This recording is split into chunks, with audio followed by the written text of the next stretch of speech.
Hi, everybody. Dion Major here, CEO of Inside Sales by Design, as well as salesclass.ai. And thank you for joining our podcast, Universal Sales Truths.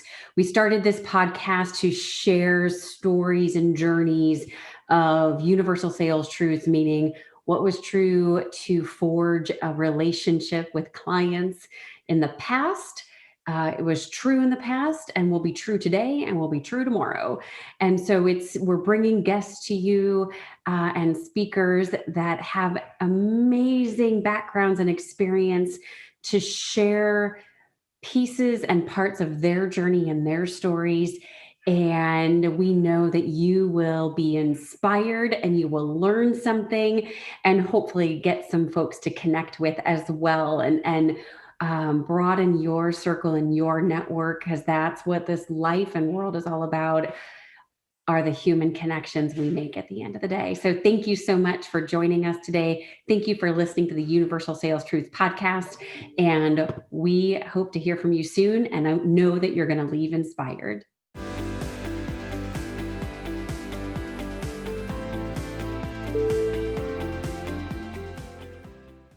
Hi, everybody. Dion Major here, Inside Sales by Design, bringing you another episode of Universal Sales Truths. And we are so excited that you've decided to join us. Thanks again for joining. And we, as always, are going to jump right in. We are joined today by Tom Parbs, who, again, he and I have known each other for years at this point. We met through the AA-ISP, the American Association of Inside Sales Professionals. If you haven't checked out that association yet, I definitely recommend you should. They're actually going to be doing their in-person annual event finally again next year in March. So check it out, aaisp.org. And in the meantime, though, Tom and I are going to have a great conversation, which is going to bring some aha moments and light bulbs for everybody. So Tom, thank you for joining today. You're welcome. Thank you for having me. Yes, I would maybe add to that it's been an honor and a privilege to be connected with you and know you.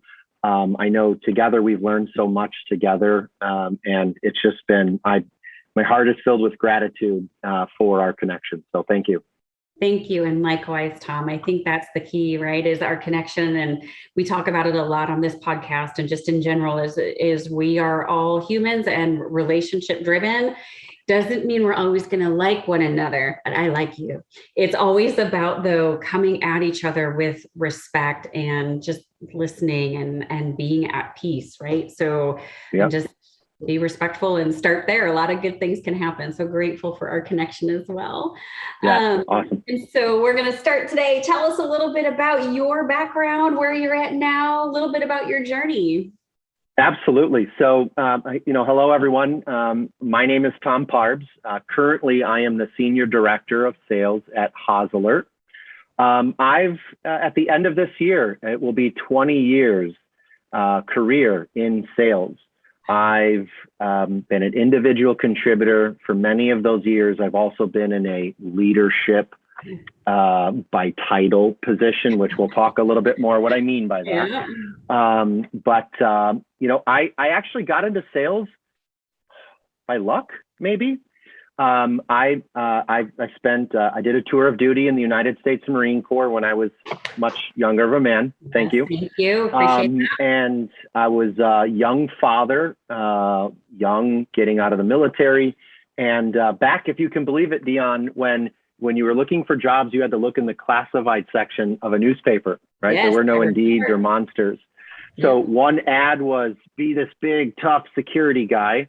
The other one, which I had answered to, and I'm a tall guy, 6'6", look like a Marine, still in that Marine mode. And it was really to be a doorman. And I was like, oh, that's not security. The other ad I responded to said, you want to make $100,000 a year or more? Call Sonny. That's literally the simplicity of it. And I was like, hey, military salary, $100,000 a year. And I was living in New York City at the time after my tour. And I was like, let's go answer that. And that was sales. And that was a crash course of making phone calls, getting hung up on and everything like that. And so my journey is taking me to a few industries, from financial to like hard good products from automobiles, hard good products to SaaS. I read an interesting thing. I don't think anyone says, hey, I want to be in SaaS sales, because I think if you understand sales and the methodology and you have the DNA, you could really sell anything. But that journey led me to where I am today. And I absolutely do not work a day in my life. I love what I do. I'm excited to wake up in the morning. We're changing the world. We're literally saving lives. And it's been a beautiful journey, not always up like we want, right? But it's been an amazing learning experience. And it really is my philosophy, being in sales fulfills my philosophy of being better today than I was the day before. And that's, my journey. Yeah. I love it. And there's so much good packed into everything you just said, Tom. And it is a journey, and we are supposed to learn something new every day and all that good stuff for sure. And so with that, talk a little bit about maybe, 2 or 3 just aha moments throughout your journey that, man alive, still are super crystal clear for you and ringing true, that really kind of shaped a little bit of this journey. Yeah. So the very first one, so as I mentioned, when I first got into sales, my rise was very rocket ship. I mean, within a few months of getting into sales, I became the managing director of a company. We were only 6 people big, but we grew that over several years to 150 people approximately in multiple locations. We raised hundreds of millions of dollars from people around the world for the investments and stuff that we were doing. And that first aha moment really was, and I'm not ashamed to talk about this because I think there's a great learning experience here. I put work before my family, and I lost my family because of that. They're still here. Don't get me wrong. I've got a 21-year-old and a 20-year-old son and daughter from that relationship, but it cost me my family because I chose to put work and money first. So imagine this like rocket ship ride up to the top, and feeling like you're on top of the world to literally it's gone. And I had to take a step back from that. And the learning experience, the aha moment was the reason I want to work so hard is for my family. Right. And I should have really put my family or my personal goals, right? Which to me is family, first, because that's why I wake up in the morning. And that's why I want to do so well in my professional careers, because it affords me the ability to create the things I want with my family. And the aha moment was, well, that's why I wake up in the morning, not for my job. You know what I mean? My job is a means to an end for that.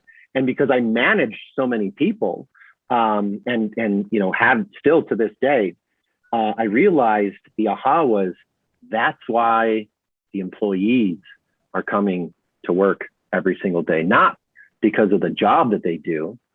The job is really the means to an end of the personal stuff that they want. And it was a really big, not only personal learning experience for myself, right? A journey within to really, what do I want personally? And then how can I use the companies that I work with to achieve that and make sure there's alignment? But how can I align what I'm doing, right, with the people that I serve, right? The reps, I guess you could say, that are on my team, right? If I'm the lead, if I have a position of a title of power, if that makes sense, and the people that I'm working with, why are they getting up in the morning, and what are their personal goals? So that was a huge aha moment for me. Another aha moment for me is kind of what we talked about, but it was I had to put 2 and 2 together. But I learned that you can be in a position of power, meaning you have a title, and people, in the hierarchy of a corporate business, people have to kind of listen to you, but do they listen to you because you have that position of power, or do they follow you or grow from you because you're in a position of empower? Exactly. And that is what led me to servant leadership. And I didn't realize that I learned that a while back when I was in the Marine Corps, which is very rank and file, right? Yes. Whether you like somebody or not, you must absolutely follow Yeah. orders.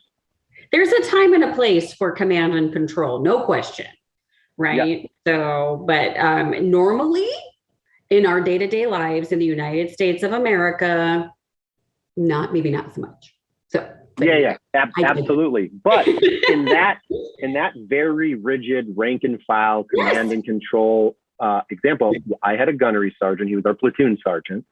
I was in the infantry, and we call him a salty dog. And what I it was an aha moment later on in my life, in my business life, when I started realizing servant leadership is my style. And it was like, aha, this is what we want to do. Yes, we had orders and we had missions, but guess what? He was right there in the trench with us. He was right there on the front line. Yep. And it wasn't because it was like, hey, follow my orders. It's, hey, I want to make sure that you get home to your family. Make sure that I'm getting home to my family, right? And it was that aha moment that I'm not here, right? People aren't here to work for me. I'm here to work for those people. So it was a great aha moment. And the third aha moment was really giving back to others. Made me feel great. And it's something that I practice in my personal life with volunteering my time, giving back to me. I don't expect anything in return. So that giving back without the expectation of return filled me with gratitude. And you know what? That made me a better sales leader and a salesperson, because I realized that customers don't care about what I do. They care about how I can help them. And it's a great win-win scenario. If I help them, I benefit too. But if I really care about helping them, even if I don't get the business, then I left a mark on them that, hey, this person cares. And that's the same thing with the reps that I have the privilege and have had the privilege to serve in my career. So they're very connected, but 3 aha moments that really, I think, has made me a better person. It's made me a better me, so I can be better for others. Tom, I think those are so important. And so what I kind of heard was talking about I call it a graceful transition, right? Because in the world we're in, I would get a question, okay, so when are you done working? I'm like, okay, so grammatically, we need to use the word finished because turkeys are done and people are finished, right? But I think it's one of those things. I know, a little funny humor today. But I think there's something to be said for having those graceful transitions for ourselves throughout the day, regardless of what we're doing, regardless of our title, regardless of our workload, right? How do we gracefully transition? Because it's not easy. And to your point, it's easy to carry over and think about work and then have, family into work and things of that nature, right? So we have to what you said earlier, really learn how to do those things, because it's definitely not taught. And I agree with you too. And we talk a lot about you can be a leader by title or deed. And you got to recognize both, right? We are in a world where AI and automation is taking over repetitive tasks from top to bottom, right? That's the assembly line is moving out of the factory and into the office. And to your point is, how do we lead? How do we empower? How do we help people get better? How do we sidecar with them? And at certain points, we have to do things with people, not at them. And at some point, they're going to go and learn and stuff. And then I agree with you too, that man alive, the best way to get out of our own heads is to start pouring out into others and be other centered. And there's just a boatload of research out there that talks about all 3 of these things. And man alive, thank you for sharing that. And it's so good to hear all of that, because you're not the only one that has lost a relationship for those reasons or gained a relationship for those reasons, right? There's so many of us out there that we've walked a path, right? So for sure. So when you think about some of these aha moments and you think about your career in sales and the profession the sales professional that you are, what is it that you absolutely just adore about sales? And conversely, what is maybe something you're not so fond of or you would like to see change? Yeah. So gosh, you and I know, both of us can go on and on about this. So I'll condense it and simplify it as much as possible. What do I love about sales? There's a couple key things for me that I love about sales. We are helping others. Genuinely, 100%. it's helping others, and I love that. What I also love about it is, and I say this to people, and it's not to sound cliche, but what I love about sales a lot is the fact that, like, I don't have a crystal ball of what the future holds. You know what I'm saying? Like, if I did, we wouldn't have this conversation, because I'd be a lottery winner every time the Mega Millions or the Powerball comes out. And maybe we'd be having this conversation, but I'd be on a beach in Fiji sipping a Mai Tai, and there'd be a much better background behind me, right? But I say that jokingly, but we don't have a crystal ball. But what I love about sales is that the things I do today can create the future that I want tomorrow. I want to make more money, then I can continue to improve. I can help more people, and I can make more money today, whether it's commissions or salary, whatever it may be. So you can kind of combine those two things together. As I truly get to help people, I make money helping people. Like, it's awesome, right? And I can create the future I want by the things that I'm doing today. And I also get to own that, right? Because if I'm not putting forth the action to create that future, there's no one to blame, but myself. So it really is kind of having somewhat of control over the path and the direction that you want to go. And so that's the amazing thing about sales, is you get to make money helping others. You get to make money creating the future that you want, and you really get to write your own ticket, if that makes sense. Absolutely. And it's a really, for me, it's a really feel good. I feel great about what I'm doing. I feel great about helping others. I feel great I'm making a positive impact, even if I get a no, right? I can still walk away knowing that I gave it 100%, and for the most part, I'm doing the right things to grow to create that future that I want. Now, I think it's not so much what I like least about sales. I think one of the downsides of sales is, no matter how genuine you are, and no matter how much you truly want to help people, some people are still going to say no, right? 100%. Yeah. And I think there's a frustration to that, because, and not the frustration of, oh, I didn't get a sale, right? Like, if you're focused on, I need to get a sale, need to get a sale, need to get a sale, I personally think you're doing it, in my opinion, the wrong way. Right. Because what is the intention that's behind that? Yep. And I think if the intention is, I truly want to help you, I truly want to solve your problem, I truly want to help you put out those fires that you have. If you genuinely have the problem that I can help you fix, and you recognize it's a problem and you want to solve it, then let's go on that journey to fix it. But when those things align, and you still don't get the business, or it's just you don't get it, I don't like that, because I generally want to help. Yes. So I think that, for me, that's the downside of it, is I can help, but that doesn't necessarily mean everybody always wants help. Sure. So for me, I think that's the least thing I like about sales, is I can actually help a lot of people, but it doesn't necessarily mean I'm going to. But you know what? There's learning moments in all of that. I want to add to the other thing that I like least about sales is I'm actually sick and tired of the lack of equality, the lack of diversity, the lack of equity inside of sales. I'm kind of sick and tired of companies talking about it and then not doing anything about it. And where my passion lies to making the sales business better.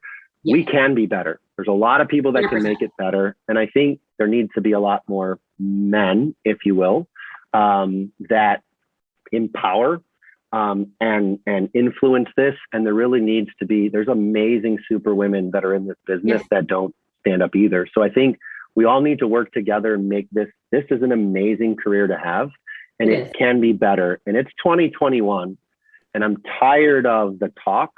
I want to see more of the action. So I think it's a kind of a combination of two things I don't like. One being, I want to help people, and it's frustrating when I can't help them. But all they can keep doing is trying, right? And I think if we really said, Tom, what you don't like about it is we can be better people for this industry.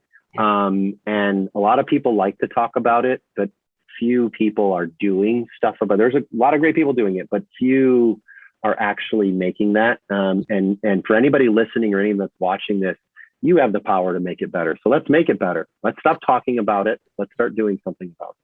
Yeah, absolutely. And I love that too, Tom, because, and it's interesting. So a couple of things, what you're talking about as far as ownership in your career, being able to determine your income and being able to determine your career path and stuff. We had Sam Silverman on, and he was talking about sales as a meritocracy. And in an environment, in a company with equal footing, if you will, right? One that has more of a program and a sales system and a sales infrastructure in place and all that good stuff, right? It is a true meritocracy when you have everybody playing by the same rules and all that good stuff. And to your point, that's amazing. And I think the turn on, so I love all of that, right? And we get to own. So if you're somebody who really likes ownership and you want to steer your own ship, sales is 100% for you. And I think, speaking to the whole diversity and all that good stuff it is absolutely by far and away, I think 2021 is the turning point for it. And you and I were talking before we started the podcast, before we hit record on, things are changing, which is nice. And the world is finally changing, which is good.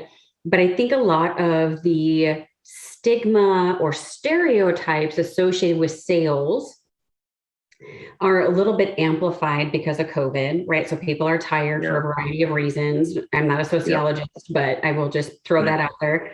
And so I think too, though, is now having to change, right? I was speaking with a colleague earlier today, and he's in the space where he provides planning financial services to mid-market companies. And he goes, oh yeah, there's data out there now showing that companies are willing to change their providers providing these plans for companies because COVID hit and all the salespeople went away for whatever reason.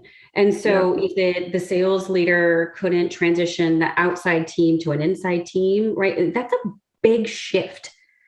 And so I say that to say that changing a culture of sales that is aggressive, that is, a very, and I hesitate to use this word, but it's definitely a male dominated, hey, look at my Tumblr, because I've been on that sales floor and there was one woman and it was a joke and a half and it was not good. So as leaders, to your point, it is our responsibility to say, hey, here are the expectations, right?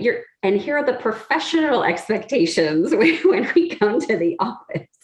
So it's not limiting freedom of speech. It's being able to say, hey, this is how we need to behave with each other, right? Here's what's appropriate. If you're gonna have the same conversation in the office that you would have out at a bar somewhere, not appropriate. Yep, absolutely. Right? So I think it's interesting, because when we work with organizations and we stand up a team, we talk about expectations. And I can't tell you the amount of leaders who look at me and go, do I really need to say all that? And I get it. I see both sides, right? Where you're like, do I really have to say that at this point? Yeah. Yes. Yep. 100%. You have to. And it's leadership, not by saying that and reiterating this stuff. It's also leadership by doing, right? And setting that particular example and really letting people know that it has been a boys club and I can listen, I identify as a man. I am a man. My pronouns are he and him. Sometimes, hey, I say it jokingly. Hey, you, from that perspective, but it can be better and it should be better. And it shouldn't be the way that, there are a ton of women that are out there that are amazing. And I like data. I like to use data to create action plans. I think there's a skill in understanding data. There's also a skill in using that data to create action plans. And so there are two skill sets from a leadership perspective to get good at, or even for yourself, right? If you're an individual contributor, it's very, very important to kind of understand that they're two different skill sets. But the data just shows that like women on sales teams perform amazingly. And more times than not, they achieve quota better and faster and more consistent than even men that are out there. So like, why? I don't know. And it's 2021 and we're still having these conversations instead of saying, wow, have we made the change?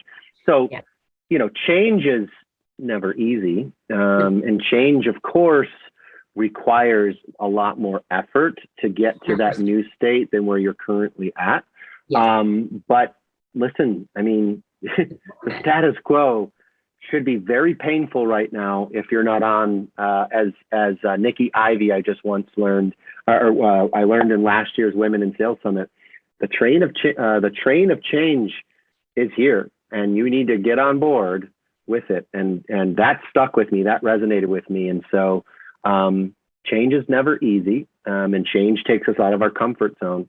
But that's where the good stuff happens, right? Absolutely. Absolutely. I agree with you, Tom. And I think, so we could, like we said, we could talk all day. So it's so nice to see you if we're not in person yet. So let's practice one of our graceful transitions into talking about, there's so many different universal sales truths out there. And I truly believe there are so many overarching first principles that were true 2,000 years ago. They're true today, and they're going to be true after you and I are on an island in Fiji somewhere, right? Yeah. So your thoughts for today, right? And this is why we'll have everybody back, you know, because what you're doing today might be different, or where you're at today might be different a year from now or 6 months from now. So, but as of today, how about your universal sales truths? What would one of those be, and how do you kind of live it out every day? Yeah, absolutely. So I don't think there's one per se, but I can boil it down into the three things that I try to share with everybody. Okay. And it's about, like, if you want to be wildly successful in sales, from my opinion and my perspective, and the tons of successful salespeople I've seen out there, there's really three key things that I see them doing. Now, you can subscribe to any sales methodology. They're all amazing. Everybody has their own, different flavor. But I think if you stripped all of the, there's barrels training, there's gap selling, there's spin selling, there's medic, there's all these things. You could strip them all away. In my opinion, there's three core things that they're talking about. And the first one is about being consistent. Sales is like a chemistry experience. Life is a chemistry 100%. Experience, but more so when you're calling or emailing or engaging with people, they're variables. Everybody's different, right? No one's ever going to be exactly the same, but you know who's the same in that scenario? You are. So be the consistent, right? So consistency is key. The second point to being wildly successful is about, we kind of talk about being a problem solver, right? And what I mean by that is, can you genuinely help them, right? Not just sell them something. Can you genuinely, if you can't help them, if they don't have the problems or the pains or the challenges, there's nothing to sell, right? Move on. You're probably calling the wrong people in the first place. So take a step back and reevaluate. Are you calling on, are you engaging, trying to sell to the right people? But let's just assume you are. So be that problem solver, right? Help them put out their fires. That's going to get you the business. So be consistent, be a problem solver. And here is the third piece to this, this universal truth, is you have to take action. Nothing happens if you don't do it. It's kind of like Nike says, just do it. And I see a lot of it, don't get me wrong. Sure. But I think especially as there's a lot of newer people coming into this business, so we got SDRs and BDRs and demand gen, and you've got AEs and people coming out of college that want to do this. There's colleges that are now offering degrees to get into sales, or marketing degrees and stuff like that. And everybody's looking for this fancy line, or what, this personalization, that personalization. And I realize there's some important things to this. If you strip it all away, it's about doing. Right? 100%. You will not create the future you want by doing nothing today. Yep. So if you are consistent, even if it's not perfect, but you're consistent and you really genuinely can help the other side, right, of who you're trying to sell to, and you pick up the phone, or you send that email, and you just take action. You do those three things and you'll be wildly successful. Now, can you improve and add on top of that? Yes. But that is my foundation. Like everyone asks me my universal sales truth, it's those three things as a foundation. You can build an amazing house on top of that and have an amazingly successful sales career that you mapped out the course for your career path and made it as successful as you wanted to be. Yep, absolutely. It so rings true. And thank you for sharing that. And definitely echoes so well. And so thank you for that. And so, Tom, what is the best way? So let me back up a minute. So every podcast, we talk about making sure we connect with each other because life is all about connections and relationships. And so everybody, if you haven't connected with me on LinkedIn yet, please do so. Tom, what is the best way for folks to connect with you? So there's a couple ways. So you're more than welcome to connect with me on LinkedIn. Just send a request. Certainly, hey, I saw you on the Inside Sales by Design podcast or YouTube channel with Dion. Would love to connect. So please connect with me that way. And once you're connected, I just want to share with everybody, if I can help in any way, I don't ask for anything in return. I like to give back. So if I could answer a question for you or share some perspective that I have that might be helpful, you just let me know what you need, and I'll do my best to help in the best way that I can. I love it. Thank you so much, Tom. I appreciate that. And yes, make sure you all subscribe to the podcast on whatever platform you're listening to it. We also put the video up on the Inside Sales by Design YouTube channel. And make sure you're connecting with us and make sure you're connecting with each other. And hopefully these nuggets you'll be able to use going forward and have an amazing rest of your day. Thanks. Thank you. Thank you so much for joining us today for the Universal Sales Truth Podcast. Please make sure that you subscribe to our podcast so you're notified of updates. You can also find this content on the Inside Sales by Design YouTube channel. So make sure you take a look at that. It'll also be in the salesclass.ai platform for you and your teams. And please make sure to reach out and connect with myself and the speaker you heard today individually. We look forward to seeing you again soon, and contact us if there's anything you specifically want to hear or know about. Thank you so much and enjoy your day.